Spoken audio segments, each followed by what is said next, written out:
Wala nang maraming paligoy-ligoy pa, diretso sa punto na. Maiksi lang ang komentaryo, pero diretso sa punto. Maraming kuro-kuro, may tiwali, may totoo. Dito, sa puntong diretso tayo. Punto, diretso. Sa parte naman ng administrasyon, ano ang sabi ng Malacanang? Si Yussi Claire Castro, ang reaksyon diyan ni Yussi Claire Castro, sabi ni Yussi Claire Castro, ano yan? Yang ginawa, yang kumakalat na yan na balita, ang dahilan niyan, mainit yung issue kay Sara.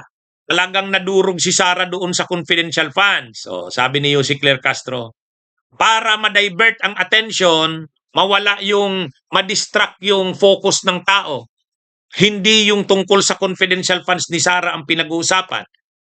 Para mawala doon, kasi talagang sirang-sira si Sara doon, ma-divert, sabi ni Yussi Claire Castro, nag-create ng mga issue na yan. So ibig sabihin, para kay Yussi Claire Castro bilang tagapagsalita ng palasyo, tagagawan yan ng mga pro-Duterte para i-divert ang issue. O yun naman ang sabi ni attorney ay ni Yussi Claire Castro. Kaya wag daw pabubudol. Wag daw pabubudol. Hindi daw yan totoo. Yang naaresto si Bato. Sabi nga ni Yussi Claire Castro, kahit nga ang PNP nag-deny na eh. Kahit ang NBI, kahit ang DOJ. Pero sabi ni Yussi Claire Castro, ang may pakana niya, ikalat yung mga kwento na yan, DDS din yan, pro-Duterte. Bakit? Ma-divert niya eh. Distraction. Kasi grabe yung pagkasira ni Sara noon sa testimonya nung kuwa. Si Attorney Wamil. Talagang matindi. Nakita talaga doon ang garapal na paglustay ni Sara ng confidential funds. So sabi ni Yussi Claire Castro, gawa-gawa lang yan. Nag-damage control sila. Tama ka, Red Riding Hood. So sabi ni Yussi Claire Castro, kagagawan din yan ng mga pro-Duterte. Dinivert nila. Kasi kaysa pag-usapan yung mga anomalya ni Sara na na-expose doon sa impeachment, nung araw na yon na mainit yung issue doon, lumabas yung balita na yan.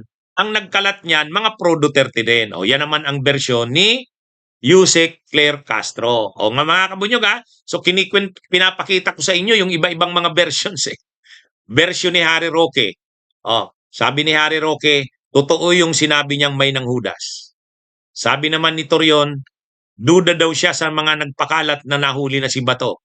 Sabi naman ni Harry Roque, ay ni Yussi Claire Castro, ang nagkalat niyan, galing din sa pro-Duterte kasi gusto nilang ma-distract yung atensyon. So yan mga kabunyog. Ako mga kabunyog. Nung lumabas yung balita na yan, binalita ko lang, may kumakalat daw na naaresto na si Bato, wala tayong paraan para ma-confirm yan. Di ba sinabi ko, saan galing yung balita? Saan nagsimula? Sa post ni Jamie Bundok. Tapos si Harry Roque nag-react din, ganito. Pero sabi ko, hindi pa natin alam kung totoo yan o hindi. Ganun, alam nyo ako mga kabunyog, mga kababayan, report ko, sinasabi ko sa inyo kung ano lang yung namomonitor ko.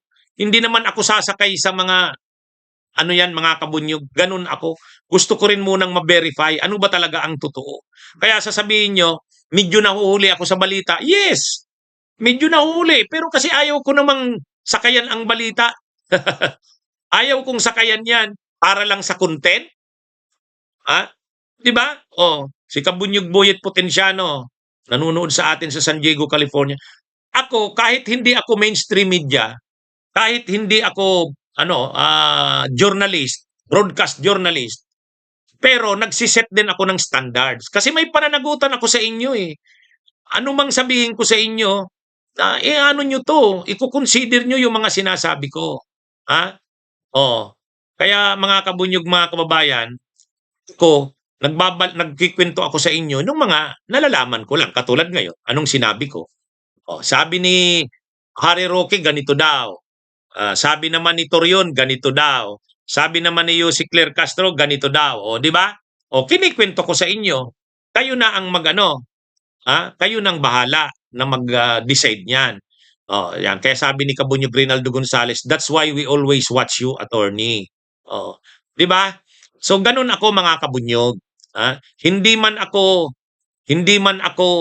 journalist, hindi man ako mainstream media, pero kahit naman vlogger, pwede ka naman mag-set ng mga standards, yung ethical standards. Isa dun sa ethical na standards na siniset ko, kahit political vlogger lang ako, yung hindi ako sasakay sa issue. Kung ano yung nangyayari, yun ang sasabihin ko sa inyo. Hindi yung sasakayan ko, hala, naaresto na si Bato, ayan na, dadalhin na daw sa ICC. Huwag ganun. Huwag ganun. Ha? So ano na ba talagang status ni Bato sa ngayon? Hindi pa natin alam. Sabi ni Harry Roque, bigyan daw ng 48 hours. Pero sabi naman ng PNP, wala. Wala nga, hindi nga daw nila na-aresto. Pero patuloy daw ang manhunt. Patuloy daw ang manhunt operation. Mga kabunyog, mga kababayan. Anyway, sa tingin ko naman, darating ang araw, maaaresto rin yan si Bato. Darating yan ang araw, maaaresto rin yan. Maghintay-hintay lang tayo. Di ba? Mga kabunyog, mga kababayan. Sa patuloy na tumatangkilik ng aking mga talakayan, salamat sa inyo. Sabi ni Red Riding Hood, if you confirm it, attorney, we will believe it. Salamat. Salamat. Kaya, alam nyo, ako mga kabunyog, mga kababayan, gusto ko kasi, lagi rin akong mag-update sa inyo. Pero ayaw ko rin nasakayan yung mga balita na sabihin, ayan na, naaresto na si Bato. Hindi naman kumpirmado eh. Pero, sa susunod na mga araw, mabubuo yan. Kasi sabi nga, di ba ganito, wala namang usok kung walang apoy. Kung may usok, may apoy. Yung mga kwento-kwento tungkol kay Bato, usok yun eh. So dapat may apoy yan. Malalaman natin yan sa susunod na mga araw. Hindi pa tapos yung kwento na yan. Mga kabunyog, mga kabayan. Malalaman natin yan sa susunod na mga araw. Ano man ang balita dyan, development niyan, asahan nyo. Ikikwento ko sa inyo.